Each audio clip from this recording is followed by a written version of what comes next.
大家好，我阿红啊，我头袋，欢迎收听阿红之声，大家来唱下。这个我玩太久了哈。来，大家好，陈老师哈，欢迎大家今天收看我们的直播。那我们今天直播的主题啊，其实是比较复杂一点，比较多一点。好，那我们等一下稍微一个讲。首先还是要提醒各位啊，我们的这一次甲辰年啊，最近一直写留言想讲乙巳年，好，这次甲辰年的秋季补运离斗法会啊。那已经开始报名了，那还没报名的记得赶快报名，因为我们大概在10月20几号或几号都忘记了，21号哈就要开始，所以说我们大概报名到20号或19号，那我们就会终止报名。那一年我们只有2次补运法会，那需要参加的斟酌参加啊，不要说啊不参加，以前参加今天不参加会不会出事啊？不要了，参加法会是要欢喜心的啊，不要想不参加会出事，不用哈，平常心去参加哈，那这个样子会比较好一点。好，那我们先开始我们今天的直播哈。那首先当然就是说我们的伟大的党啊，伟大的赖总统，他就说了啊，这个中国不是我们台湾的祖国。那这个其实没有什么太大的问题，因为他是我们中华民国总统，所以是说呢，他身为一个元首啊，他就说，哎，那个中华人民共和国不是我们祖国，这个 OK。但是这里面是有瑕疵的，因为他的中国到底是指的是中国大陆，还是中华人民共和国哦，这个其实是有争执的，因为中国本身嘛，我们中国人很正常，这个其实没有什么太大的争议。这老师是80后的，我从小学就是我们是中国人，我觉得这个东西，这个身份认同，我觉得没有什么问题，因为中华民国也是中国嘛，这个没有什么太大的争议点，好吗？但是所以说他说中国不是祖国啊，那这个东西就有一个问号。这个其实在80后，80后的以后的90后，这70后也都概就清楚了，就所谓的我们之前的前总统李登辉啊。发表过两国论这件事情，在他发表两国论之后啊，那个第一次台海危机就出现了啊，继823炮战之后，台海危机就出现了，就怎么样呢？那个中共已经派遣他们的一些什么船舰啊，什么都准备出来，似乎要做那个武统了。但是啊，那一次其实当然后来就是被爆出来它是空包弹，然后就是那个传出来里面是没装弹的，也被我们李前总统所喝破，所以是说呢，在他们自己的。中共他们自己的解放军里面呢、开始血洗，怎么样呢？你们是不是跟台湾有勾结？所以那一次啊，其实台湾的台干在中国大陆里面啊，也被牵连甚多了，很多的被带去关到局子里面啊，有些是出不来了，有些出来啊，出来也要花很多钱才能够出来。所以说啊，这个两国论的问题啊，其实是在现在其实又发生在一模一样的事情。那这个事情。这个刚才讲到这些有争议的事情啊，我们姑且不说。但是呢，我们赖总统啊，我们伟大的党的领导人呐、啊，他就声明了一点是什么呢？就是在我们才是中国75岁以上的人哦，那我们才是他们的祖国。这个东西也是有争议的，毕竟如果是说你是以台湾这个角度来看，毕竟他人称台独金孙嘛，他说台湾是他们的祖国，这也不对哦，这是一个很大的问号。那你是说中华民国是他们的祖国？这个也有个问号，因为中华民国现在按他们的解释是在台湾，那台湾怎么样也不会是中国大陆的祖国，无论你从历史上的这个泱泱大河里面去看啊，都不会是这个事，不会是这个事情。所以说，我们伟大的党的领导人啊，我们的精神领袖，我们的社会的精英，还有我们的反正就是伟大的领导者啊，我快把他变成金小胖他爸哦。就是他给我们的这个说辞啊，其实是有很大的瑕疵，就是你中国不是我们的祖国这件事情啊，它里面包含了很多很多的含义。但是最深的一个含义，当然不是说中华民国是怎么样的，哦，是说两个对等的政体。它的这个意思啊，其实在所有中外媒体都认为你是要进行台独，那这个是很明显的事情。其实我觉得这也不用避讳，因为他的理想。就是台独，台湾独立。那因为他是务实的台独工作者，我觉得这个应该没有什么理解错误，因为毕竟是我们伟大的领导人他所亲口讲出来的金口玉言啊，这个是他自己讲出来的，他是务实的台独工作者。那么既然如此，他完成他台独的理想，他跟大家讲台湾是一个独立的国家啊，那我们互相不隶属啊，这个其实我完全是赞成他的想法。这个不要说我什么，我真的是觉得赞成他的想法。因为你既然选上了总统老师一直不断的单元视频里讲都一样的话，你既然当选了总统，你就应该彻底的贯彻你的施政理念。就像之前那个韩国瑜现在是立法院院长嘛，韩国瑜他之前在高雄市的时候也是一样他就很明白讲，我现在是高雄市长，我就要履行我的政见，就把它落实下去，对不对？落实好不好不管，反正他被罢免了嘛，是不是？那么就轮到赖清德总统，他现在上任了，说他要完成他的一个政见，完成他的一个理念，我觉得这是很 OK 的事情。但是这件事情其实在中外媒体都是彻头彻尾认为你就是要搞台独，所以是说啊，他讲完隔天啊，那个中国的解放军啊，又跑来我们的那个台湾，我们的台湾岛的外围啊，开始来逛街啊，就是绕一绕。那这个事情其实对台湾有没有什么很大的影响嘛？其实说实在的，它还是有，因为它又就再加速了一点，是说中国你必须要把这个事情给解决的事情，比如说像这次中国的国庆。这是中国的国庆啊，那个中国国家主席习近平啊，他就有说到一件事什么呢？他就说他要达成完全统一哦，当然他前面有一段啦，就是说在9·2共识的前提之下，那么这个中国要完成的完全统一，但是呢，他这次是没有讲到和平统一这4个字，所以在这些的变化下面就可以知道是说，中国要把在下一任无论他的一个国家领导人是不是习近平，他都要把台湾问题所解决掉。所以老师还是对于老师的预测，因为老师在2019年跟各位预测，两岸统一的时间呢，必然是2024年的前5年跟后5年，2024年是一个中心点。那这个事情各位来评论看看2024算不算一个中心点这个其实最近大家都一路跟老师过来，所以说应该都可以去理解现在这个时间点的确还蛮敏感的事情。而这件事情啊，在特朗普或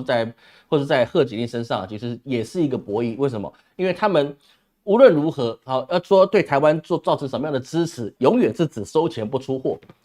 各位了解老师的意思吗？因为为什么他要只收钱不出货呢？因为出了货就是中国的，概率是颇高的，所以他不如我就叫你付钱，但是我不出货。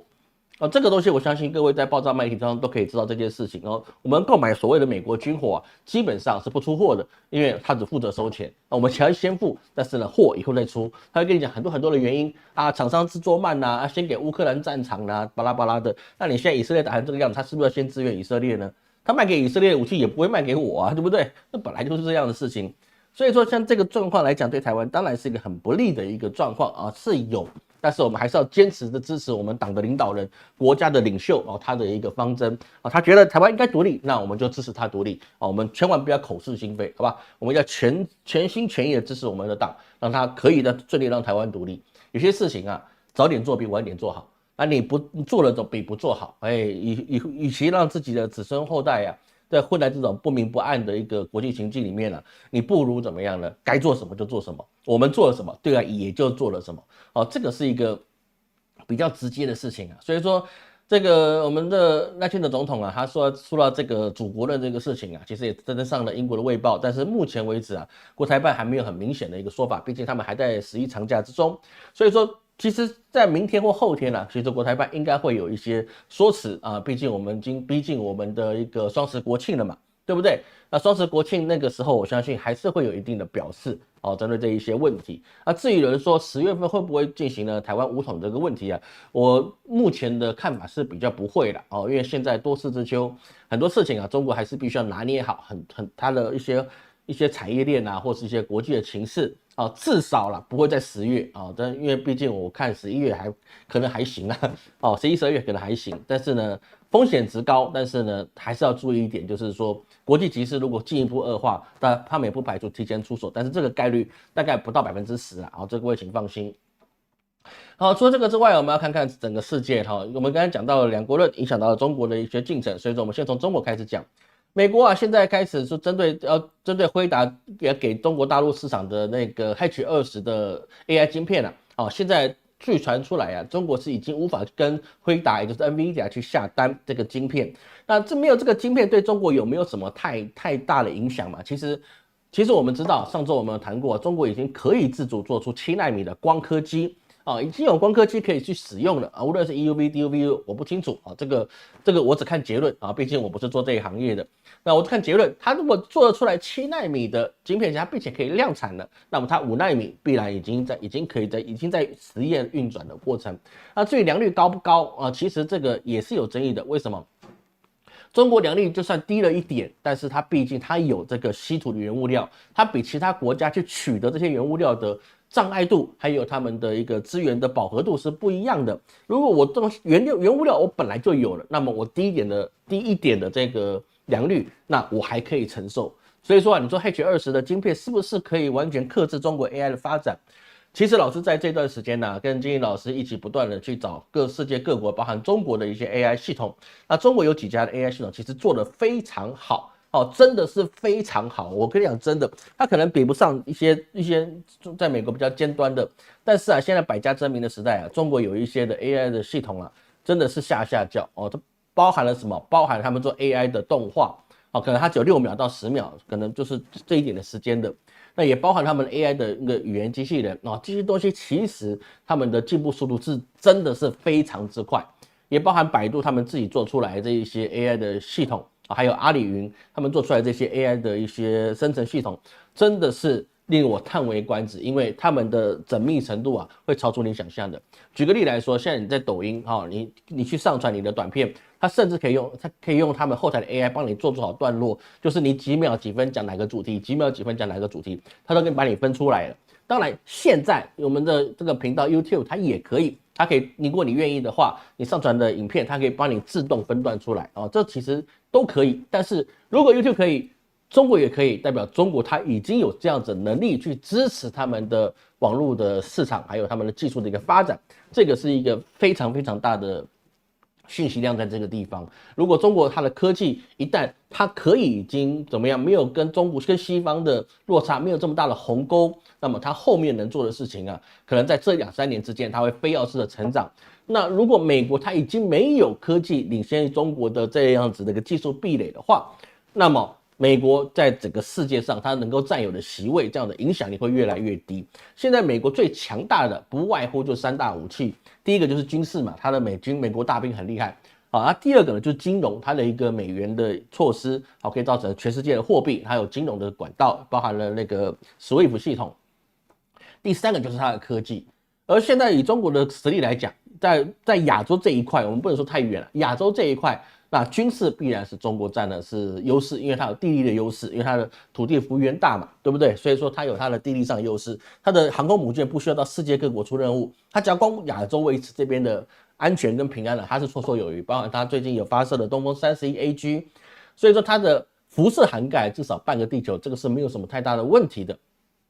那么第二个就是说它的科技，它的科技就刚刚讲到了，如果它的一个光刻机可以在这2-3年达到5奈米甚至3奈米的话，那么这个事情绝对是对中国的科技是有非常非常大的大跃进。有人说老师不可能啊，你以为这个科技这么快可以跃进啊？那个没有个10年、5年、10年过不去的。老师去年也这么认为你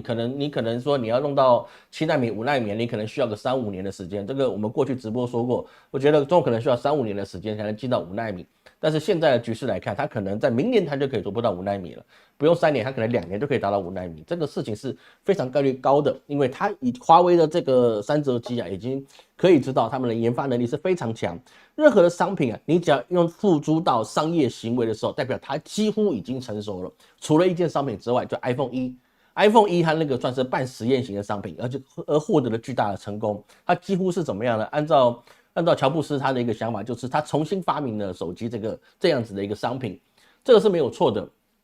但是如果中国它现在已经有能力做这件事情的时候，那么它可以重新去诠释下一代的工业革命到底是什么这个是影响程度是非常非常之高的。那么第三个，当然我们讲到了就是什么，就是你的金融。讲到金融我们就必须说到美元的霸权跟世界的一个经济是息息相关的。所以说我们看到最近的阿根廷总统米雷伊就是拿个电击嘣的那个去选上总统的人，那真是很厉害。他本来是非常靠美国这边，甚至他希望跑去美国去跟拜登商量一下把阿根廷的货币完全变成美元作为他们的流通货币。那这个方法有没有成功呢？当然美国拜登连看他都不接见他。为什么？因为不可能的事情，我不可能把我的货币变成你的通用货币，对我来说一点好处都没有，白花钱的，你知道吗？为什么拿我国家的资源去拯救你国家的经济那对于美元来讲是非常非常的不利。所以说现在在阿根廷他的休克疗法之后，他发现他即使砍掉了大部分的这些社福制度之后，他们经济依然不容易往上，他只能停止部分的看起来像浪费的东西，但是实际上你要去翻转这个事情是蛮难的。你说阿根廷的休克疗法是不是有疗效？有人说它是有疗效的，因为这个阿根廷的一些政府机构开始转亏为盈。但是这个东西是不能这样看的，因为你停掉了百姓的那个百姓的一些看病的福利，而且是老人家的老人家的退休金，还有看病的一些福利，你都把它取消掉，甚至他们一些老人家或是一些退休人士的一些住宅补贴，你都把它全部取消了。那这些压力会回到哪里去？这些压力回到那些老人的子女们上面去。这个东西其实是一个恶性循环。你表面上看起来好像是我少支出了，但是实际上你却没有更多的进来。当然，进来跟支出都是要去处理，但是你不能只减少支出，你必须要让钱可以进来。所以说，现在阿根廷的总统米雷伊啊，他之前在竞选的时候啊，说中国是刺客啊，要跟中国断绝往来。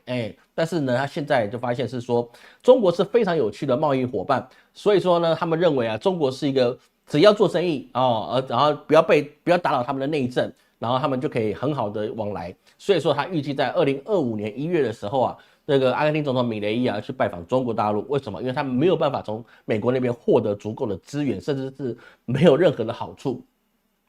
为什么会这样子呢？各位其实要去注意到一件事情啊，阿根廷总统米雷伊啊，他就是号称为阿根廷川普，就是希望用比较激烈的手段，摒除掉一些政治的纷扰，由我是什么铁腕来去处理好我们国内的经济。但是问题是在哪里呢？问题是他没有其他更能够成长他自己国内经济的一个动能，而如果少了中国的市场，没有跟中国去贸易，他说跟中国断绝往来，如果这件事做到了，那么阿根廷的牛肉会80%是没有人买的。80%它不是说2成3成对不对？像那个澳洲的铁矿，你少了中国，你也不会少8成啊，对不对？少个2、3成而已。但是你阿根廷如果没有中国这个市场，它少8成，这个8成是一直来都是这样嘛？其实也不是，为什么呢？因为现在那个阿根廷很多牛肉啊是由华为买的，华为没有听错，华为跟阿根廷买的牛肉，为什么？因为阿根廷付不出货款来，所以是说呢，我拿牛肉来跟你当做贸易的义务的根据。所以说呢，华为就给他提供他的产品跟技术，然后收回了大量的牛肉，然后在中国去卖。赚不赚钱？还蛮赚钱的，因为阿根廷牛肉本身就不错了。虽然他们的政治是很昏暗的，但是畜牧业这一块，它当然真的都是很强。所以说啊，中国对阿根廷的直接投资啊，从2015年到现在截止到2023年呢，它的成长幅度达到500%就是5倍的成长。那它的一个直接投资的规模啊，达到30亿美元以上。说这个东西啊，其实对于阿根廷来讲是非常非常重要，尤其是包含今年第一季啊，阿根廷出口到中国的牛肉啊，就占比高达78.6%，就是他们国内的牛都得来到中国，都跑到中国人的肚子里去了。所以说啊，阿根廷现在处于非常一个贫困的状态。根据他们的统计啊，而且阿根廷的官方统计，在今年9月，也就是上个月的时候啊，52.9%的阿根廷人处于贫困的状态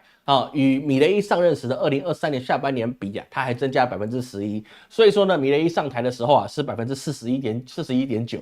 现在变成52.9%，好，应该算40.9还是41.9，没有错。所以说呢，阿根廷的经济状况就是本来就很穷了，现在更穷了。那当然原因还是我老师刚才讲到的，你把很多社会福利去终止之后，那你不能老无所依，对不对？你就只能把这些养老的责任往他的子女上面去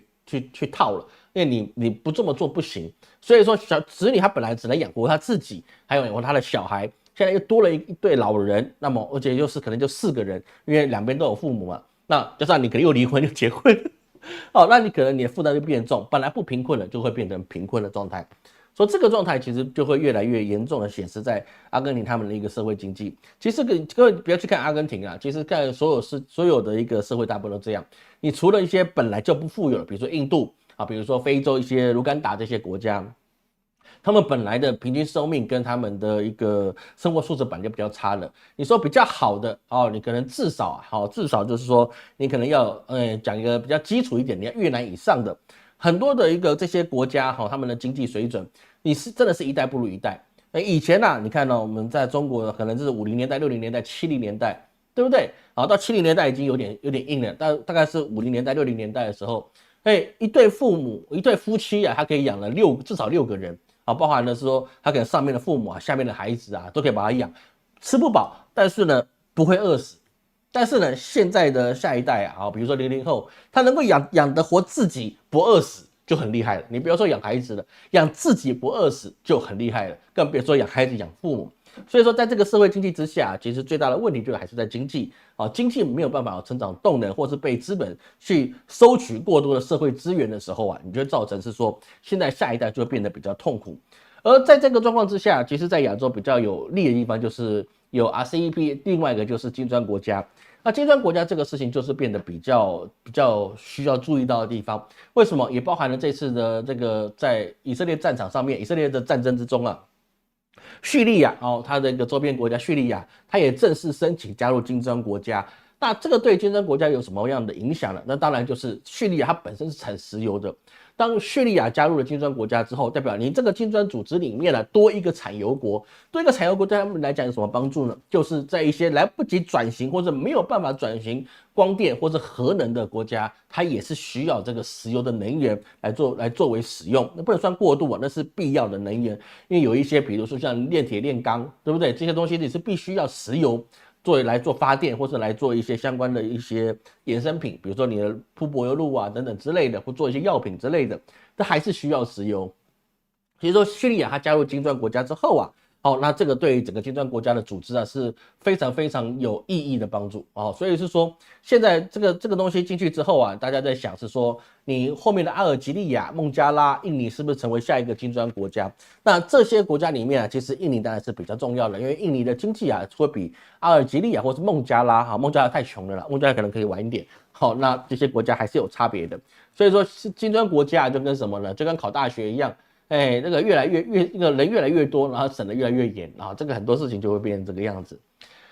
所以说，在这个状况之下那个俄罗斯的普丁啊，他也就希望什么，让金砖国家比北约更强大。那这个状况，它不只是包含了说经济，也包含的是说，他后面会不会把金砖国家绑入到另外一个它的附属单位。也就是说，金砖国家它不只是只有经济，而可能俄罗斯或是其他的国家就想说，在金砖底下的框架以外，我们成立一个怎么样呢？那个子集团就变成是一个军事联盟的团队。这个状况就有点像联合国跟联合国安理会，这样各位懂老师意思吗？所以说联合国下面有安全理事会嘛，有这个联合国文教机构，各个一些子机构。那金砖国家普丁其实有在这个放出这个野心，就是他希望他能够在这个金砖国家里面物色出可以组织起来比北约更强大的一个军事联盟的组织。所以说俄罗斯为寻求加入金砖的国家，他要觉得是说我要提出更严格的条件。比如说呢，你申请加入金砖的人你是不是应该先去怎么样？先去主张是说我要反抗针对金砖国家制裁的这些人比如说呢，这个伊朗他在被美国制裁，或是北韩被美国制裁，那你必须要反抗这些制裁，那你才能够宣明说我要对抗这种制裁那希望大家求取公平，你才能加入金砖国家。那这个东西其实当然未来的状况是比较多，因为普丁就是希望把西方的这个势力把它限制在他们自己的国土以内，不要再往外扩张了，因为再让这些西方势力往外扩张那个战争其实是很难去消弭的了，这个是有一定的空间在。而随着现在金砖国家现在迅速的发展目前金砖国家里面加起来的总人口占全球的人口46%了。所以金砖国家它并不是像过去我们所听到的就是一个经济组织或是一个金砖四国那种感觉，它现在的体量已经非常大了，占全球人口的46%，而它的 GDP 占全球的36%。金砖国家，当然里面在这里面，中国它占有的 GDP 当然是大宗了，当然还有印度这个东西是你有在这个组织里面其实你的影响力跟你的一些谈判的空间互相谈判的空间就变得很高，这是很大的一个差别。当然，这里面也包含了是说，那个在金砖国家里面你以后如果成立了一个金砖的结算机制，有别于 SWIFT 的一个新的结算机制的话，那么美元的对世界的影响力也会变得更低。所以为什么说老师刚刚讲到是说，美国现在三大利器里面，其实不见得每个可以一直持续优势下去，包含他们的军事，在这次以色列跟乌克兰战场上不断的消耗状况之下，他们库存的武器呢是有限的。比如说这次你那个以色列他没办法去抵抗来自伊朗的导弹攻击，那是因为他的标枪3飞弹是没有办法去反拦截到这些打到以色列的导弹，所以说他丢出去了都没办法去拦截的状况之下，那么你要再重新生产。那它12枚1年也只能产12枚标枪3的飞弹，那你等于是就把它用到1年的量。那后面可不可以加紧制造呢？武器这个东西不是说你给钱或是你不断的加班就一定可以制造出来的，包含是说这些武器里面有一些元件它是需要稀土的。那如果中国现在对于稀土的出口管制是比较严格的状况之下，那么你要从哪里达到稀土呢？一定都有办法哦，因为很多国家，包含蒙古都有大量的稀土，但是你的成本就会变得很高，成本高，那你买起来划不划算就是一回事了。以前一颗打一颗，现在一颗等于2颗的价格，那打起来是不是就有很大很大的问题呢？所以说这个东西就变成是说，人民币是不是就有可能在离岸人民币的部分它越来越普遍啊？这个是有机会，但是呢，中国现在也是不断的再去累积他们自己手中人民币的一个筹码。这个各位要去知道，中国这段时间一直不断的去卖这个政府公债其实就是把人民币的筹码不断累积在自己身上来啊，也包含说我们看到这是中国的股市它不断的一个高涨，你知道吗？这老师其实是有买的。我没有买很多啦，但是呢也赚了50%，因为投的少啦，说50%也不是很多，就不用看市场，你知道吗？中国的股市那时候我在评估，因为我预测10月还不错嘛，对不对？我预测10月还不错，所以说呢，我就10月就丢进去了，丢进去，其他完全没有做，结果上个礼拜就直接哇靠往上飞，就跟那个航空器一样，这个火箭一样直接往上飞，对，2根这个往上冲了吓死人。那个实在太可怕了，那个涨幅实在太可怕了，完全超出我的预期，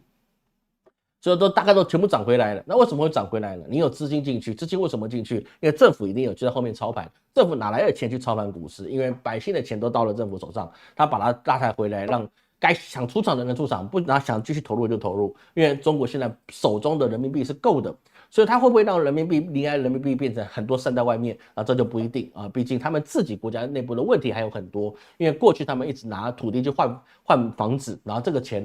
造成了有至少10到15年的共产党的这一些地方官员躺着干，你就觉得就很有政绩，因为你整个城市的欣欣向荣的感觉，那是拿什么？拿土地去换的。说这个欢乐斗地主斗到最后政府变地主，然后把政府土地再卖给资本家，然后资本家把它炒很高，然后百姓再生活不下去。其实又是演了一遍什么呢？这个梦回大唐一样，大唐长安城的洛阳大唐长安城就非常贵嘛，对不对？所以说呢，这就变成是一样的套路，但是他们现在在想办法去处理。而在另外一个方面其实其他国家也会进行他们自己的资本调控，也包含了中国、巴西、俄罗斯、印度这4个大国的央行，他们开始增持黄金，而且减持美债。从2017年的12月 1.6 兆美元降至2024年的7月 1.25 兆美元，减少 0.44 兆美元的一个美债。然后呢，其他部分就尽量去多增持黄金。而其他国家他们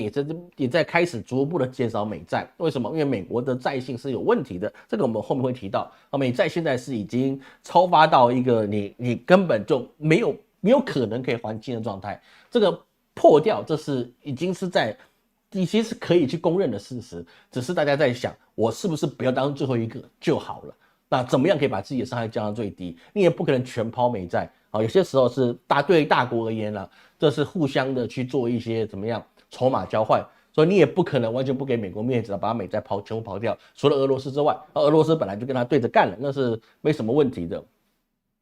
而在这个之外还有更大的问题就是中国它的一带一路他们还有很多的延伸，也包含了中国它希望是怎么样，它希望能够把它自己的高铁能够延伸到新加坡。这个实在是令人匪夷所思的事情，从中国的高铁居然可以不断的往这个东南亚去迈进从辽国、柬埔寨、越南，然后直接到马来西亚、新加坡。这些事情其实听起来好像天方夜谭，但是呢，现在目前为止他们正在要去做这个中国的黄金走廊，要把中国的制造业的省份跟新加坡这个在东南亚的金融中心给串联起来。这个高铁它的全长大概多少呢？这一段全长大概为4000公里，而越南的高铁就是由中国跟他一起合作的，预计是在2027年开始动工。那这个也是要他们的全长设计也是350公里，不远比台湾长一点点。比台湾长一点点但是造价是673.4亿美元。那这个事情当然是中国去提供贷款去帮助越南去升级铁路。那两国他们在去年也签了 MOU， 这个我们今天直播有讲过这件事情。所以说这个东西其实各位要去知道，越南它靠自己的能力发展起来，这基本上是不可能的事情。为什么？因为他们自己的那个共产党越共的高干，他们已经把所有阶级完全的想办法固化，就是说呢，你上不来，我也不会下去。那这个僵局要怎么样才能打破呢？当然也只能靠外力来打破啊。这个其实是一个很正常的事情。你有了权力，你一定不想把这权力下放嘛，对不对？所以说上品无寒门，下品无士族，在哪一个国家、哪一个朝代都是会发生的事情。就像美国的精英阶层也是一样，对不对？你上得来的啊，比如说祖克伯祖克伯啊，那个 Facebook 的他是什么人？这一民族的人嘛，对不对？Google 这一民族的人。所以很多事情啊，就是上面你一定有进去的门票，没有那么容易给你轻易的进去，而这些事情啊，就必须由外力强制的去怎么样来给你更大的好处，逼使你是说我不去做这件事情，我就会被其他国家所抛下，这样子的一个危机感，他们才会去改变。比如说呢，中国跟那个辽国中辽铁路啊，中老铁路，他们叫老郭嘛，我们叫辽国。那中老铁路它的一个巨大的成功啊，造成其他周边的国家看了就觉得。我再晚一点去跟中国合作，那么其他国家发展起来，那么我的形势会更加弱势。所以说做出来之后啊，其实后面再把它进去的状况就会变得比较高。所以在这个状况之下，中国它虽然现在自己的国内的经济问题还有很多，但是它对外面的经营啊，因为它收了很多公债，所以是说呢，它有更大的一个筹码去经营世界的经济的版图。那这些经济版图啊，它其实并没有去抛弃掉所谓的欧洲国家，因为他们。并不是为了去跟中西去分庭抗礼而做出来的，所以欧洲的地方啊，他们等一下我们会谈到就是关于它电动车的事情，但是实质上我们要看到的事情就是，它如果能够把金砖国家，甚至是把这些东南亚那个东协国家全部把它串起来的时候，那么穆斯林也不可能去跟西方国家太多的合作，因为这次已经撕破脸了。那么中国所有的影响力啊，它足足可以影响2/3个地球的版图。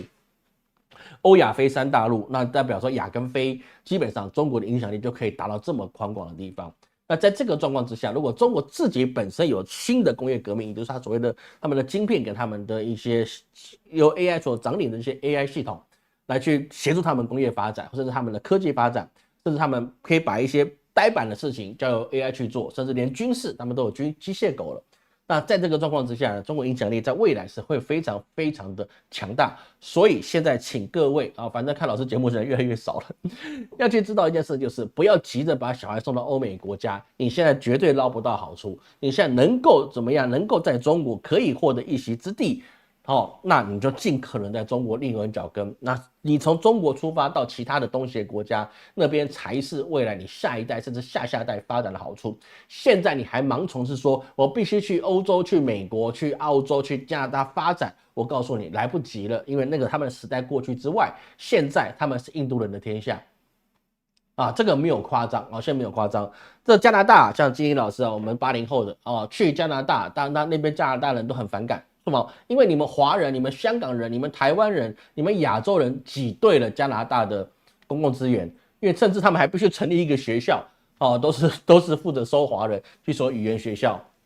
那个时代已经过去了那个时代落地生根的华人很多都已经发展起来，在那边落地开花了。比如说更简单一点，像黄仁勋吧，他国小就去美国，对不对？然后受完教育再回来，他受到的资源就是比当时在亚洲来的多。但是现在欧美的资源没有这么多。然后包含了什么？新一批的移民就是印度人，不断的涌到这些欧美国家去英国啦、西班牙啦、澳洲啦、加拿大都是印度人。上我们礼拜我们还谈到吗？沙滩挖一挖可以挖到一坨香，对不对？这些事情就已经造成的是说，他们那边的环境已经是这样了，能够再继续发展的空间是很有限，很有限。你敲尖脑袋去那边的时候，你得不到你所想的这个资源。如果你现在过去念的是博士或是硕士，那你 OK 没有问题。你的小孩如果现在去欧美国家去念博士、念硕士，那是 OK。但是我只能说，除非你要做研究人员，不然念那个博士、硕士也没什么卵用。因为现在最不缺的就是博士跟硕士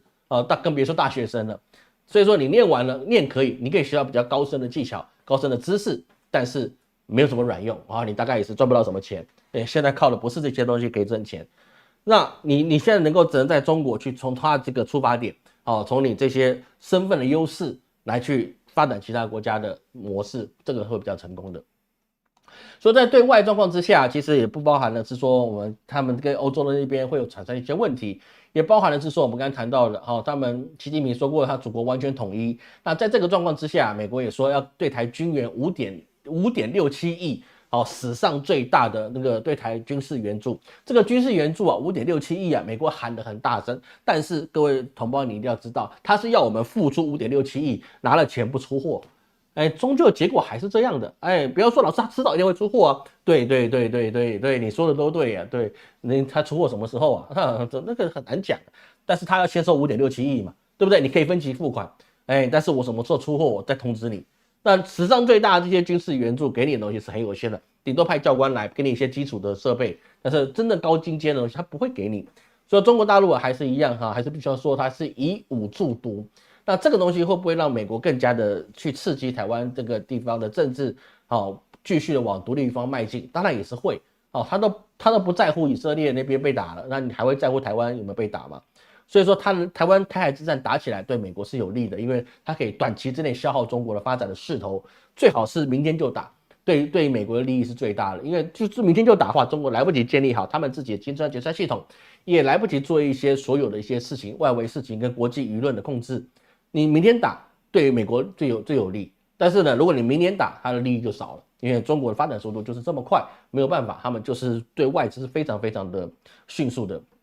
而在这个状况之下，我们前2周有谈到石破茂石破茂新首相他去上任之后啊，中日关系会不会变好呢？这当然是有困难的。虽然日本新任的外务大臣说啊，他希望能够跟北京建立起共同利益的稳定关系，但是这个事情啊，其实因为毕竟他们是比较偏向于美国去控制的国家，所以这个事情是比较难的事情，而包含的是说日本还有其他的问题，我们等一下会直接去谈到这件事情。那看完这些事情之后，我们要先看看南韩，然后南韩老师直接讲下去中间不休息等一下再休息，不然我今天讲不完。今天讲不完。各位知道南韩为什么很重要呢？因为它是一个比我们台湾发展更快一点，甚至比中国大陆更快2点的一个国家。我们要看比我们发展好的国家的这个事情很重要。为什么？因为他犯的错的事情，我们一定会面临到。发展很快的国家，我们一定要去注意它的发展历史，因为它的错我们都会做。太阳底下没有新鲜事，他做过的事情我们也会做，祖先翘过的课我们也会翘，都一样的，大家都做一样的事情，所以这必须要去学习这件事情。所以现在南韩面临到什么问题呢？就是南韩的躺平人口创历史新高。那所以这个在南韩呢称为冻结人生，就是说呢，我只要负责活着，其他事我不管。为什么？因为在南韩来讲啊，他们的平均的收入南韩的平均月收入是155万韩元那这个差不多是1165美元的状况，换算成台币大概是多少呢？大概是36000到38000左右的收入，汇率会有差别。那是在南韩一般的地方南韩一般的地方，但是如果在首尔他们首都首尔。那它会多高呢？会比较高一点一般地方就155万韩元。那在首尔的话，他们的平均薪资平均上班族的薪资可以达到195万韩元。那换算成台币大概4万，现在汇率大概是46000多吧，46000多吧。而他们的收入里面呢，最大的成本是来自于哪里呢？来自于居住成本。在依照南韩的家庭的他们的总数里面呢，以独居就是我自己一个人住我一间套房。我自己活下来就可以的状况之下，房间的收入我去负责在这个房间睡觉的收入占我的收入30%。各位看到这个30%的状况，你是不是觉得跟台湾是跟中国是很多地方是很类似的吗？对不对？可是像中国一线城市北上广深，它大概也是差不多这个比例，甚至更高。台湾也是一样。台湾的房租的一个代价是非常非常之高的，除非你的收入得控制住，而你又可以降低你的居住成本，那你才能够不到30%。但基本上30%这是很常态的一个事情。而他们也有是2种不同的做法，当然之前所谓的全租制跟一般的租屋制这个东西这我们之前谈过，我们就不去深究。全租制就是一笔付给他钱当押金，然后期满我直接把钱全部拿回来，然后最后你钱没回来，房子也没得住，然后就完蛋了。这个事情当然是有的。而在一般呢，我们刚才讲到了独居的状况之下，他的一个在他们的生活的状况之下，他们平均一个月的支出是73万韩元这个是官方数据了，不是我算的。那也差不多就是他们30%的一个收入。那还有管理费呢？管理费到哪里都觉得是很贵的他们73万里面还在外加10万韩元的管理费。那在这个状况之下，我们要去知道一件事情，就是说。南韩的劳工平均薪资是4200万韩元大概是台币101万元，看起来是很多的平均劳工的月收就我们刚才讲到的它就是如果像我跟郭台铭平均起来的话他们的平均薪收入就是350万韩元，这是平均啦，这个是不准的啦，因为刚刚讲到了，一般就155万韩元，首尔也不过193万，那他们报出来是平均收入是350万，这个是加权平均数啦，这个本身就不是很能够去理解的。但是呢，我们刚才讲到了30%就已经是他们的居住成本，但是呢，剩下的钱70%你是不是可以使用的很快乐了？也没有，30%以后你要56%是你的生活成本，就是吃喝拉撒不用过得很好，每天也不能多喝2杯烧酒那就是你要花56%的收入去给你饮食成本。那等于说86%的钱就是让你能够凑合着活着，各位懂老师意思吗？就是86%的钱你就是可以活着，但是呢，他们的收入里面又必须挤出27%的比例去支付你的公共支出。当然这个还是比较便宜的啦，因为他们的一些水电瓦斯比其他国家来的便宜。但是在这个状况之下，就变成是说你的进入跟你的支出你是很难去做平衡的。所以在这个状况之下，我如果在这个状况之下，我还想去结婚生子，那么这个是有困难的。为什么？因为它还有教育成本，而男孩的教育成本呢，我们之前所提过了，他的教育成本是非常非常之高的。你必须拿这个夫妻双方上面还有上一代的老人，有怎么上一代这一代跟来去支付下一代的教育成本如果你没有考上 SKY， 你等于人生就是毁掉的感觉。那这个状况实在压力太大了，所以不如就是不生。不生就没事，不生的话，这些钱就是我自己花，那是不是就变成2个人可以一起结婚，但是我住套房可以，但是我不生，不生总可以吧？那个就问题就产生了，就是他们人口不断的减少，那这当然就会变得蛮糟糕的所以说在南韩这个状况之下，就业不容易，所以说他们就发现的是什么？我不一定要去按照我父母所告诉我的，我必须努力念书，然后我去找一个搞那些什么三星或者什么之类的厂商去上班，我进不去嘛，因为我不是名校毕业的，我也不想进入 N 号房，所以是说我就想个办法，我换一个地方活，换个方法活，怎么活呢？他们也是其实就很简单就台湾有听过，就是斜杠，就是他变成是说他去重复的去从事很多多元的就职管道。就是说我早上做一份工，中午做一份工，晚上做一份工，我都不是正职的，我全部是兼职的。而这样的状况之下，反而赚的还比过去来得多，因为而且加上他们这些人已经躺平了，就是说我只负责赚钱，赚完钱我放假，我没上班，我就是花钱，但是我不结婚，我也不生小孩。所以对南韩来讲，他们现在人口衰败的速度是非常快，非常快，老龄化的速度非常快，加上他们自己实际上能够去使用的资金也没有这么宽裕的状况之下，所以说未来南韩它的发展速度就会非常非常的令人担忧南韩是这样，那么其他地方，包含我们刚才讲到石破茂上来之后的日本，是会不会更好呢？其实之前老师讲日本的经济的时候，很多人跟老师讲说，老师你这样讲不对，我去日本玩的时候，我都看到日本人到处都是什么，到处都是观光客那你怎么会去说是什么样？日本它的一个状况不好呢？你在讲是不是就过于武断，或是你是故意唱衰日本？没有我们是可以看到一些比较实际的一个数字，比如说什么呢？日本它现在实际的工资按照他们的官方的去评比他们已经连续26个月是减少的。明明现在日本的报章媒体是不断去抢年轻人来上班去优先的去录取那些应届毕业生。对不对？你怎么会是说他们的经济跟他的工资是26个月减少呢？他们现在是不断的加码加薪去请这些青年毕业生，怎么会不好呢？有人出高价，那就一定是好这个是表象，那只能证明是他们现在的毕业生比较少，所以人力接口是有问题，不代表你的经济好，这是两码子事情。首先就是包含了他们日本自己做出来的报道，就是有30%的日本上班族，也就是社畜，他们工作日的时候是不吃午餐的。这是什么样的武士道，还是什么样的一个伟大情操呢？没有，就是因为他们要省钱。为什么呢？因为日元的贬值给他们的一些经济造成很大的影响。各位要去知道一件事情在这个美国经济危机跟这个应该算是疫情以前日本的物价基本上有20年的时间是没有什么变化的。20年的时间经济没有什么变化，他们靠的是低利率所以说他们的之前的通缩是非常严重的。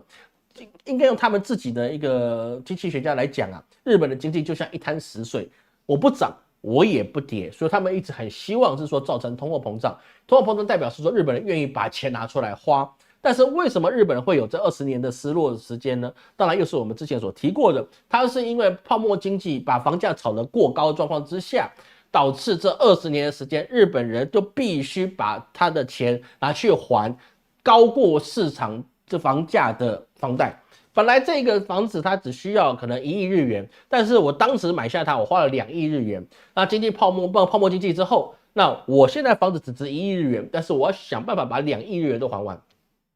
这个状况是很常见的，而这个状况发生在什么地方呢？发生在中国，他们现在也是房价不断的跌，但是你之前贷款的钱，你可能贷200万人民币，但是他现在卖出去的价格，你只有120万人民币。这个不要讲很夸张，真的是有这么跌这么多的地方哦，是有的哦。但你不要说北上广深跌那么多，没有了，北上广深大概跌个3-4成是有了，没有跌到这个对半砍。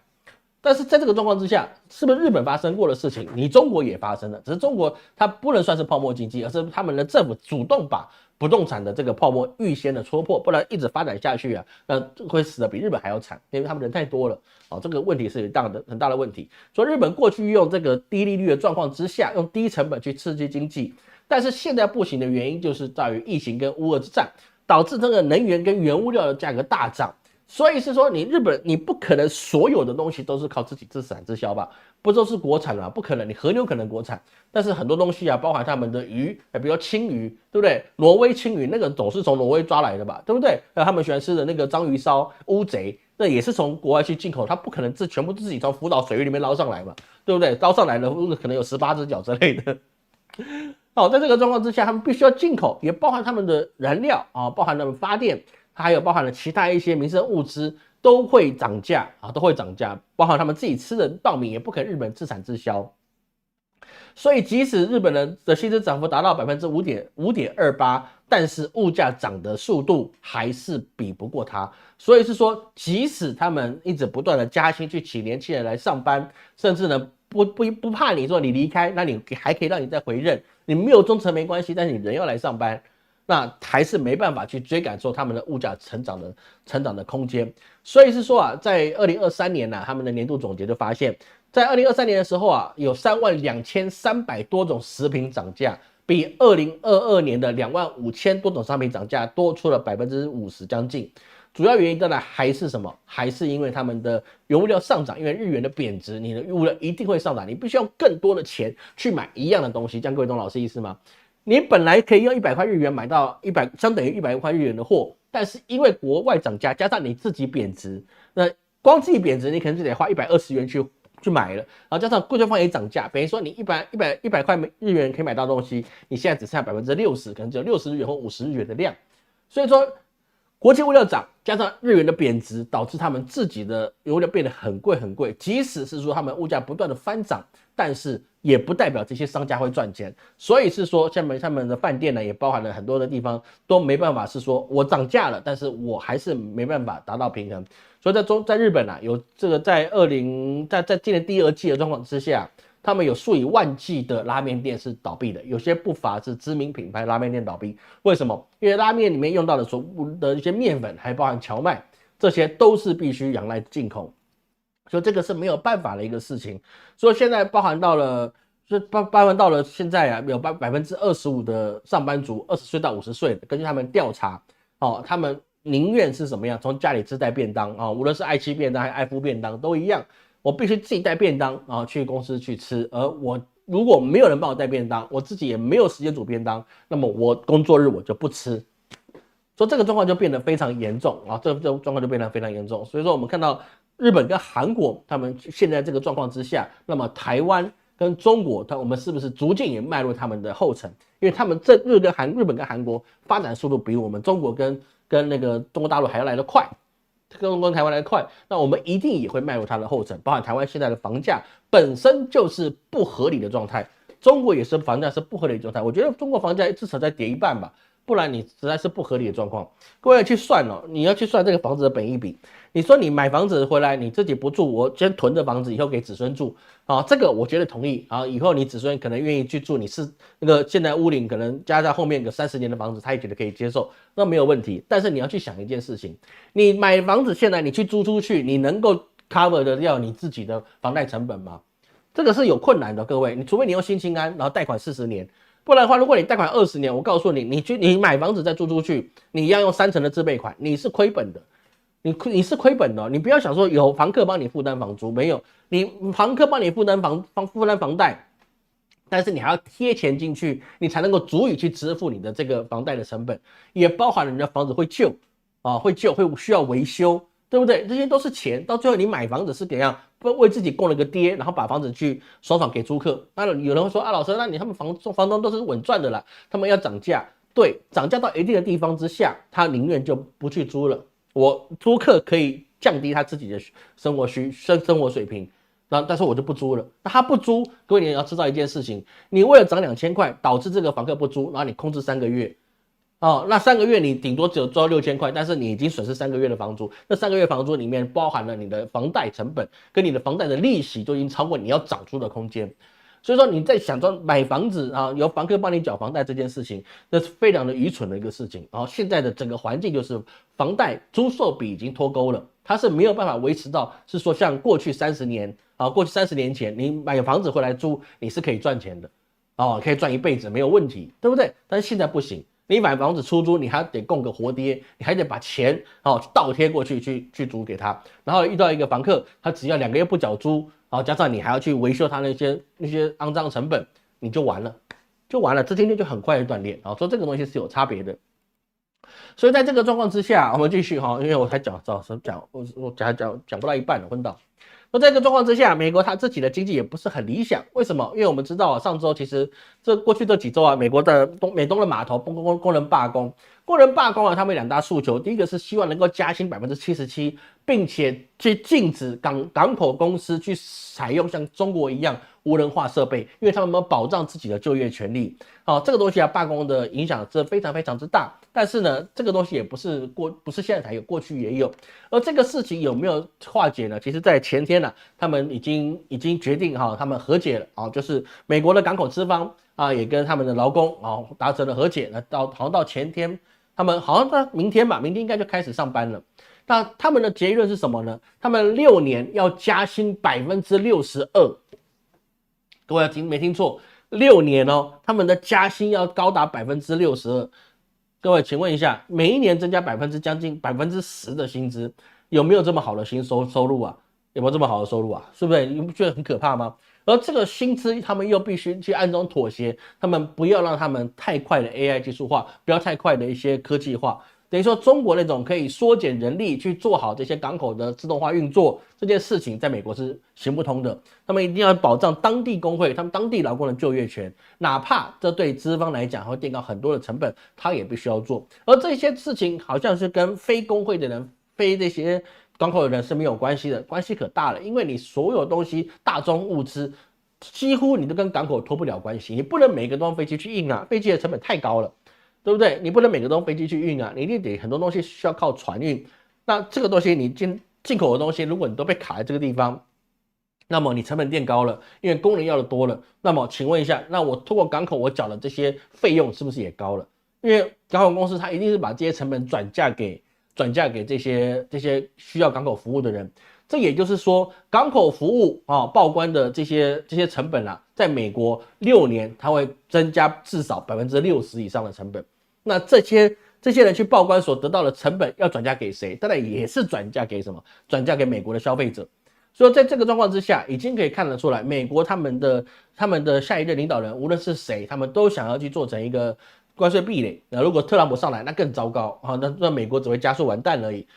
你说贺锦丽老师，你是支持贺锦丽？我支不支持他不重要，因为我又不是美国人，对不对？支持他跟我个屁关系，跟我半毛钱关系都没有。但是问题是，特朗普他要实行的都还是过去那一个老招，老狗玩不出新花样，因为他太老了，78岁，他没有什么新想法了，他只能把过去再重新的炒一遍。他在对其他国家是对中国增加100%的关税的状况之下，你的港口的收费又增加6年增加60%，那你特朗普还没有下任之前，美国经济就被你搞垮了。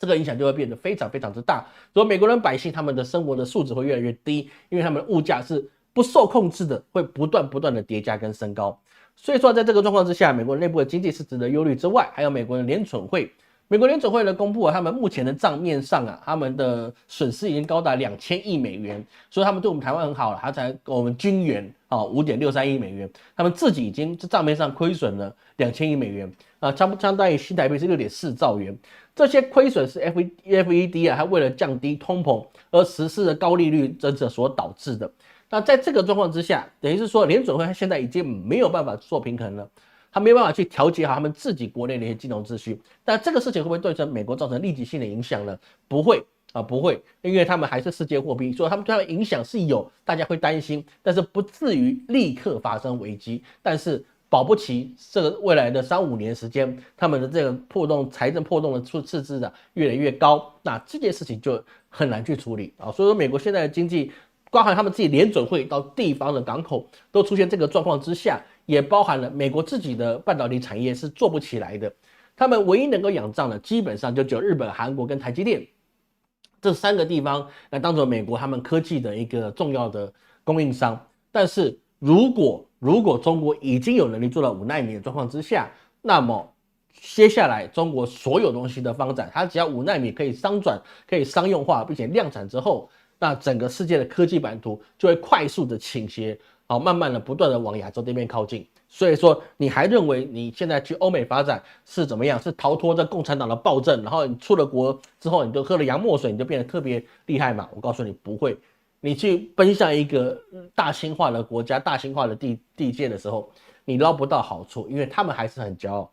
所以他们不会接纳你。而你自己，除非你本身去的时候，你自己就带着200万美元，相当于200万美元的钱去那边，那你没事，因为你有200万美元，你在那边你活得了，你状况不好，你回来你也活得了，那至少你可以在那边活个3-5年，没有什么问题啊！不要说老师你这样200万美元只能过3-5年，会太夸张，不夸张啦。你买房子啊，你所有华人哦，去到那些国家，你实在有钱的，去那边都先买房子，而且很多中国人是全款买的啊，全款一买，那你就可能就80万美元不见了，那剩下的呢，你1个月至少花1万到2万块美元，那你能够活多久呢？对不对？还要买车，还有保险呢。是不是很多事情就是这样子，好吗？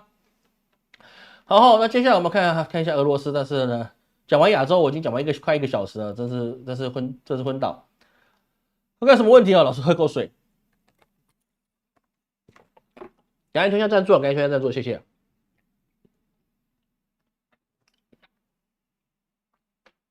国庆演说会不会更加就不知道哈？你讲错话我们就就讲错话吧，不然怎么办呢？不然怎么办呢？我们支持政府嘛，对不对？在这辩论孙辈分，不过没办法了，休克疗法欧洲、美国才有用，美国也没有用，欧洲也没有用，休克疗法是没有用的。你要先活络经济，你才能够逐步的往下面新的年轻人他们的福利把它缩减，你不能把现有的福利缩减，现有的老人他终究会老死，说白了就是这样了吧，对不对？像台湾，你能够领到18%的这些优退的这些军公教人士，你再活也不过几十年，都会慢慢的凋零，凋零之后，你后面来的人就没有这样的好处，这样才是一个正确的做法。然后台湾对于军公教这个事情才是对的，就是我缩减你后面新来的人的福利，然后呢，保留你过去老人家的优待，这样你政府才有公信力。当然，台湾也没完全做到了，做个6-7成总是有的。但是休克疗法是我现在就不给你钱了，你想怎么活就怎么活，反正不关我的事，自己找别人活吧。那当然是不行的哈，休克疗法这个是不对的哈。中国在历史上，无论是三皇五帝下葬之后，秦汉皆三国哈，这些都有他们所谓的敬老的福利，但是除非国家灭亡，不然一般的朝代是不会去缩减敬老的福利的哈。这个其实从历史上的根点我们可以看到的。好，感谢 David 忘赞助哈，谢谢大家哈。美国国债越滚越大，越来越不值钱，是这样子哈。不过要这种，这个是事实哈，这个没办法，就是这个样子啊，就是这个样子。好，那我们还有我讲不到一半了，今天太多了，我真的是昏倒。我跟各位借个10分钟时间哈，我们快速把后面的事情把它讲完，好不好？现在下面的事情我可以缩减50%以上，好不好？尽量把它缩减完。我跟各位借10分钟的时间。所以说，我们看到现在在俄罗斯的地方啊，俄罗斯现在它在乌东的最后防线呢，已经可以去突破了。也就是说呢，这个乌俄之战啊，其实基本上还是如我们一开战的时候就所预测了，就是俄罗斯基本上没有输的可能啊，这一定是没有输的可能。那以色列战争爆发的时候，我们就说以色列没有赢的空间啊，这个事情我们一定可以得到验证。而在中国的立场方面，他们就认为是说乌俄之战难以结束，因为俄罗斯他不可能撤军，那乌克兰不可能承认领土被你占领，说乌俄之战是难以结束的状况之下，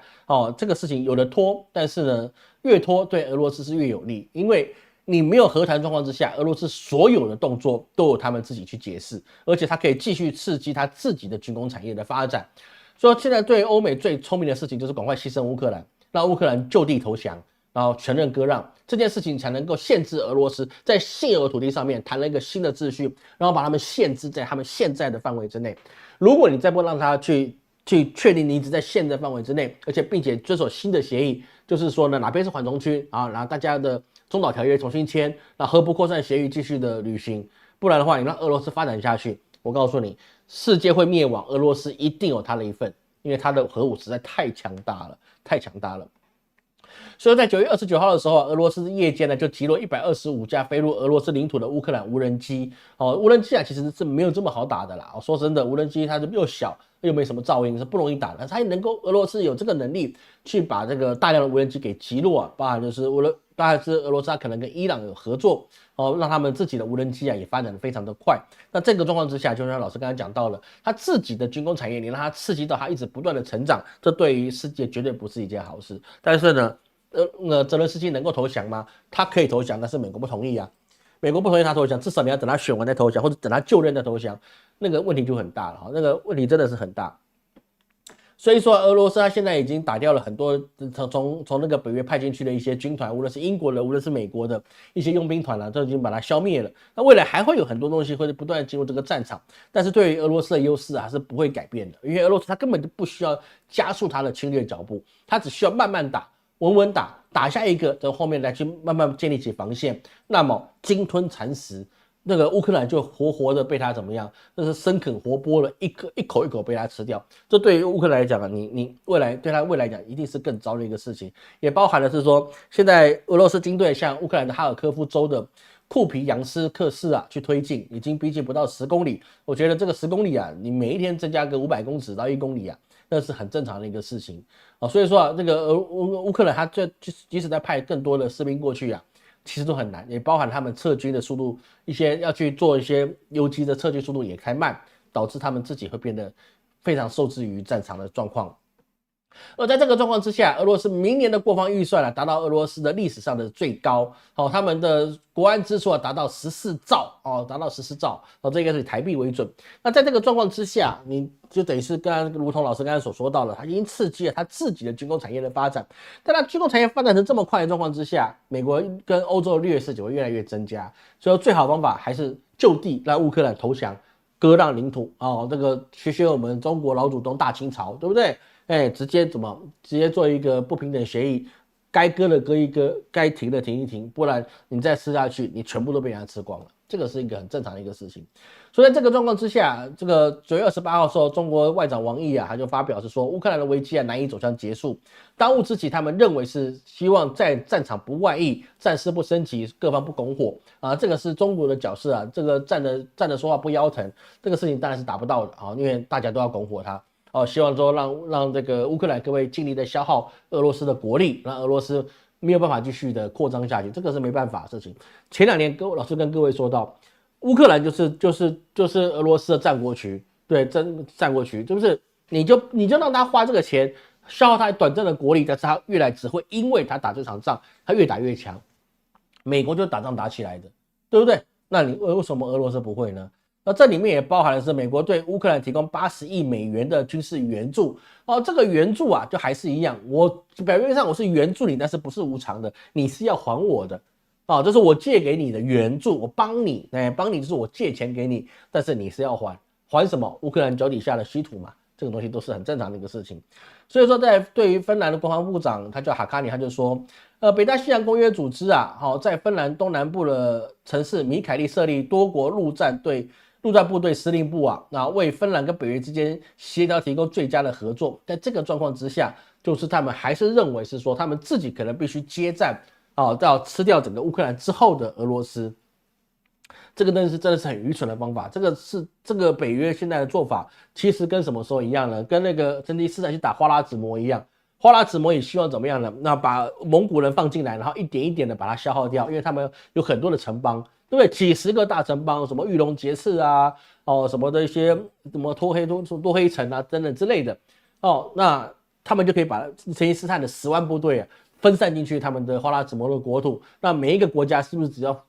相当于只要面对5000个蒙古人就可以了？没有蒙古人打进去了，从10万变30万，从30万变50万，然后越打越多人。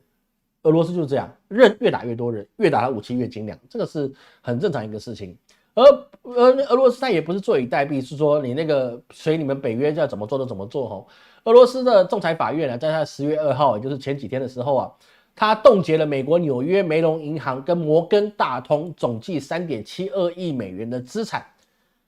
等于是说，俄罗斯就很简单，你冻结我在海外的资产，我就冻结你在俄罗斯里面的资产。这个事情为什么俄罗斯敢这么做呢？因为他现在的胜券在握，所以他并不担心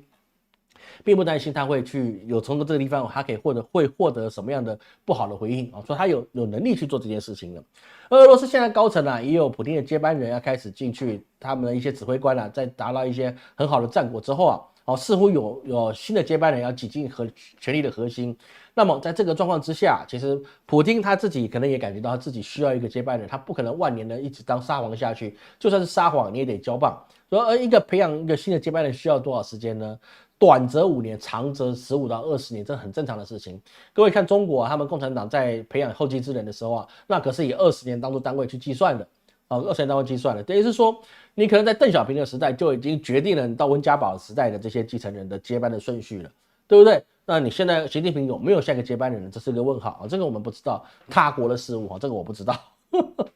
他国的事务。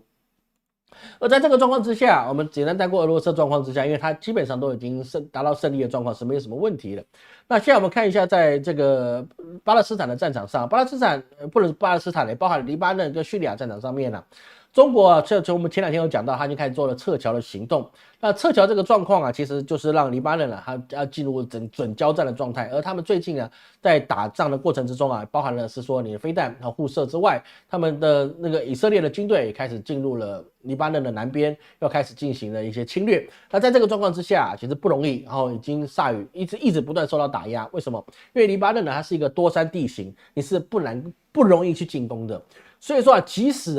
在中国的以吹或者是在其他美国的势力之下，他们在悼念进攻黎巴嫩南部的有多名大概7到14名的军官都上升了精英中的精英上升了，但是似乎国际上面没有什么可怜他们的一个角度，因为呢你是跑到人家国家里去要去杀人，你说别人要怎么去同情你呢？那个没办法的事情。虽然没有人会同情俄罗斯的士兵在乌克兰牺牲嘛，不会有人嘛，因为你跑到人家国家打仗，你当然是被干掉是很正常的事情。所以是说现在虽然以色列现在陆空了2面打击，但是呢，对黎巴嫩来讲他虽然他有心去接战，但是毕竟实力不一般，所以还是有上百万黎巴嫩的百姓做逃难这个是比较难去处理一点。之外这个最近这2天那个以色列的反击包含攻击黎巴嫩或者包含攻击的其他的地方真主党的领袖直接有一票去见真主了真主党领袖嘛，当然去见真主了，直接被暗杀掉了，而且他们的那个火箭弹还有导弹打击都非常精准。那这对真主党会不会有很大的影响？不会不会，这个对真主党基本上来讲没有什么太大的影响，因为以色列人没有办法想清楚那个穆斯林为什么那么能打，因为他们的后面的人，你消灭前一排人只是帮后面的人清除障碍，让他们继续上来而已。他们打仗跟其他国家是不一样的。穆斯林兄弟他们打仗他们是出生就开始面临到这些人世间的不公，被打压受到战争，哪怕他们自己打自己还是别人打我们都是一样。他们是身经百战出来的，所以你说真主党里面你把领导人干掉有没有问题？没问题，下面那个人跟领导人可能他的等级没有差太远，的实战经验可能差不多，可能只有你的 leadership 就是你的领导力可能有点差别，或者你的眼光不太一样，但是呢你对战场的敏锐度跟你的调派能力一环扣一环的，他们的这个本身对军队的掌控度是比较高的。所以说你要让他是说打掉一段的领导人，下一波领导人很快就递上来，基本上你只打领导人那个是完全是没有用的。所以即使是贝鲁特机场被以色列开始做轰炸，然后一直不断的去轰炸他的清真寺啊、难民营啊，等等之类的，你是很难够去对穆斯林兄弟他们可以达到很大的打击，因为他们就是不怕死。死了我再来，死了我再来，死了我再来，那个没有什么太大一个问题。但是呢，这个以色列他之前就放话说，他是不是应该去炸伊朗的一个核设施来做反击？当然，这时候美国总统直接跟他讲，不建议你去攻击别人的核设施，更不要去怎么样呢？更不要去攻打别人的石油设施。当然，他说可以考虑的是，我没考虑好之前呢，请你不要去攻击。为什么？因为第一个这个东西是不好打的，第二个就是你攻打到别人的核设施，那么请问你未来你怎么去约束俄罗斯不能够打乌克兰的核电厂？各位懂老师意思吗？每一个人如果在战场上都可以打你的核设施，那以后你是不是战争一开始就攻击你的发电厂之外，还有核电厂都可以打呢？各位，核电厂一打下去啊，那个就不是开玩笑了。核电厂一打下去啊，那块地都废了，废了。我要一个废的地方干什么呢？战争要的就是利益。我战利品，我的要的土地、人民跟你的税收还有资源，对不对？我今天打过去，那边打下去，然后你领土都废了，我都是核废料，那么我再活10辈子，那个核废料污染都还没结束，那请问一下，那我打来干嘛？而且拥有核设施最多的就是先进国家，是不是？台湾你才几座啊，对不对？还要除役的，那中国大陆那么多座，日本那么多座，是不是？俄罗斯这么多座。那大家都那么多核电厂，你是不是以后战争我就比照以色列办理，我就打你核电厂，一打下去那个不用玩了，人类真的以后再做个几十年，大家互相 K 石头当做战争的，那个就很糟糕的事情。所以说那个伊朗这个事情，它是你要说瞄准伊朗的核设施啊，除非它是直接进去里面爆破，然后去直接控制他们的核设施，瓦解他们的核弹制造，不然的话很难。但是这个东西啊不容易，说真的是不容易的。所以说，以色列他即使是宣布他炸死真主党的飞弹指挥官或是一天投下2000枚的炸弹，但是实际上他后面能够去补充的人是非常多的。他逃难的百姓都有100万人了，你补充上来的这些军人能不能有1万人？那是可以的加上他这次3度轰炸贝鲁特他也只有造成558人的死亡，1000人受伤。但是各位要去还是知道一件事情，他的逃难百姓都有100万人了。你要去补充这些的人，其实并不是这么样的困难，加上他们本身的生活环境就很恶劣，所以面对战争更恶劣的状况之下，他们还可以撑的时间会比你以色列人来的久所以在当时是看到是说伊朗他去轰炸以色列的时候那个美国跟以色列就第一时间说他们没有任何的伤亡，那后来当然就证实老师看法是对的全部是以地面承受了，就是说打中了，那就没有办法了。说中东到底会不会爆发全面战争呢？那以拜登的立场来讲，他希望是可以避免有商有量，但是实际上是比较难的。包含胡塞组织，他也攻击到了英国的邮轮，然后在那个黑海上面的邮轮，他是用无人体去撞击，把邮轮瞬间的爆炸。邮轮有什么错呢？邮轮上面的船长、水手，他们没有参与战争，但是呢却被攻击。那胡塞组织是不是恐怖组织呢？那我就问你，以色列在巴勒斯坦加沙走廊上面的人，是不是也是恐怖组织呢？以恶制恶，以暴力治暴力，永远没有办法获得和平的来往。这个我们的大清朝大清朝已经是有证明了，越严厉的法律以德报德，以冤报怨这事情是会有问题的这是会有问题的。所以是说，现在在这个状况之下，那个以色列他现在要做的事情，我们讲个结论其他80%我们先不讲了，我们直接讲结论好了。结论就是说，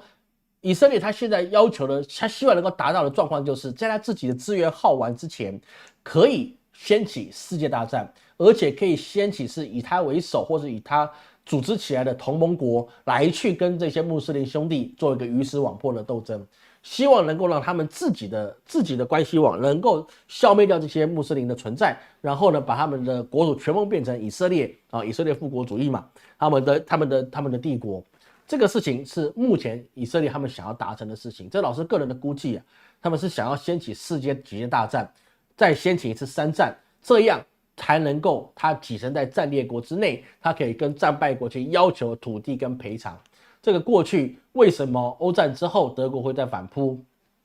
，2战之后日本也会继续的去向世界去进攻，各自有各自的盘算。但是掀起世界大战，现在其实是以色列它唯一的救赎空间。如果这次以色列没有办法掀起世界大战，那么以色列的整体会倒退很多年，甚至在国际舞台之上不会再有人很轻易的去信任你，你要的资源也不够，甚至他可能被穆斯林兄弟反包围，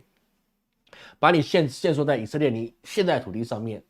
未来你要再跨出一步，那就更难了。因为什么呢？因为这前2天老师在我们单元剧的时候有说过，当以色列的这个穹顶被攻破之后，他后面要再去学习怎么样再去不断的突破你的 AT 立场啊，这动漫名词啦，就是你这个防御的空间，那就变成了大家都已经知道怎么打破你了。前面的哈马斯5000发才换了几百发落在你的土地上，但是这是伊朗，他射200发。我相信至少有30-50发那是命中你的土地的，它整个的命中率是真的是增加不少的，至少目前为止看到33个弹坑。所以在这个状况之下，那它的一个不败神话竟然已经可以被打破了。那么这个事情对于其他国家来讲，打掉以色列那就是时间上的问题。所以纳坦雅胡现在是非常危急的状态之下，10月份他会不会掀起世界大战？就看纳坦雅胡他的影响力够不够。他影响力如果真的给他凹到了，变成世界大战，那么我们就见证一下吧。世界就这样玩的。但是显然的，世界各国并不想随着以色列共舞，因为我现在有其他的管道可以生存，我现在有自己的北约，我自己先顾好之外，在亚洲的部分，我有金砖国家可以依靠，我有 RCEP 可以依靠，我为什么要跟着你共舞呢？对不对？东协国家连你那个穆斯林跟以色列的战争都不想介入了，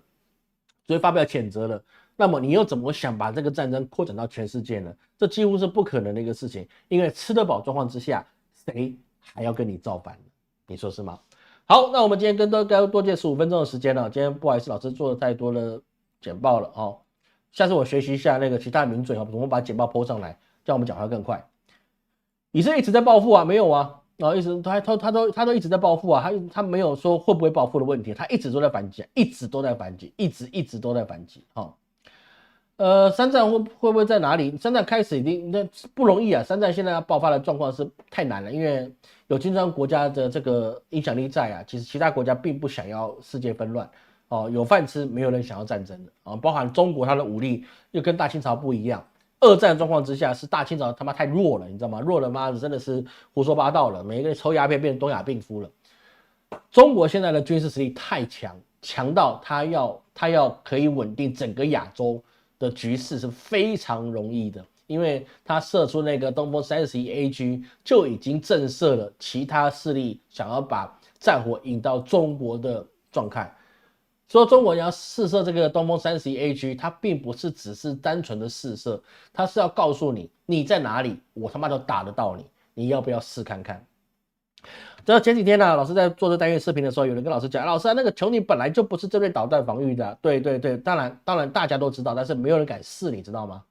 各位懂老师意思吗？美国跟以色列和一起研发出来这个穹顶防